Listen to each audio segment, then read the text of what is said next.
In the quiet neighborhood of Rosewood Glen, where every lawn was clipped like a golf course and fences all matched in color and height, Maya Jensen was building something a little different. A treehouse. Not for herself, but for her two kids, Eli and Sophie, who had been begging for it ever since the pandemic locked down playgrounds.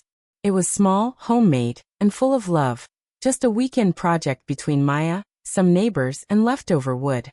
But to the Homeowners Association, it was a violation. The treehouse was only half built when the notice arrived. You are in violation of HOA Regulation 6.4. Unauthorized secondary structures. Daily fine, $100 until removed.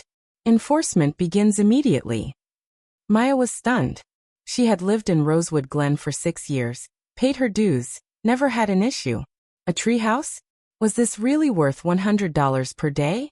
She showed up to the next HOA meeting with photos of treehouses in other yards. Smiling kids. No complaints. But the board didn't care. HOA President Greg McConnell, with his usual cold stare, said, "Those were grandfathered in. Yours wasn't approved. The fines stand."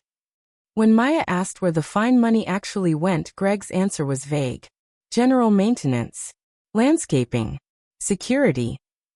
But something didn't sit right.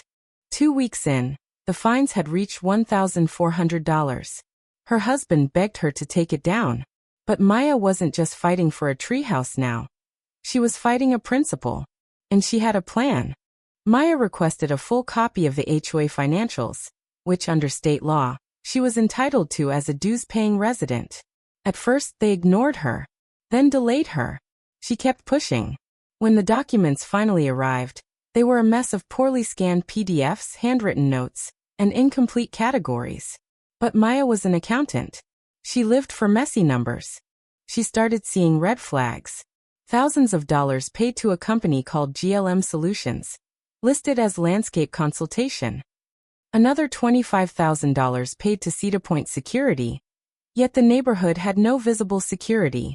When Maya looked up the LLCs, they were both registered to the same mailing address. And that address belonged to Greg McConnell's cousin. Maya wasn't the only one getting fined. A Latino couple down the street was charged $50 for having a hammock. A single mom was threatened for painting her mailbox blue instead of black. Maya showed them the financials, the fake companies, the misuse of HOA money, and they mobilized. One evening, she found a mysterious envelope on her doorstep.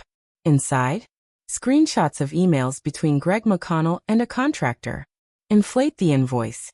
I'll handle the approvals. Just make sure the check goes to GLM. And at the bottom, the anonymous note said, "There's more. Check the community fund grant applications." Maya discovered Greg had applied for state beautification grants, listing community upgrades that never happened. On paper, Rosewood Glen had added solar lights, security patrols, and a water-saving irrigation system. But in reality, nothing. The grant money, over $80,000, was nowhere to be seen. Maya went to the local news. The story aired with the headline, "Treehouse mom uncover Hwafazao. It went viral overnight. Neighbors cheered her. The mayor launched an independent investigation.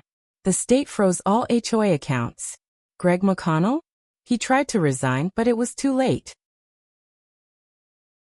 2 weeks later, Greg was arrested on charges of fraud, embezzlement, misuse of community funds. Investigators found over $120,000 in misappropriated HOA money redirected to fake LLCs run by Greg's friends and family. He had been doing it for years. In the next emergency election, Maya was voted onto the board, along with 4 new members who believed in transparency and fairness. The treehouse?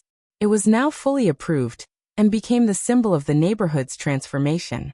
What started as a $100 fine for a treehouse became a fight for truth, justice, and community power.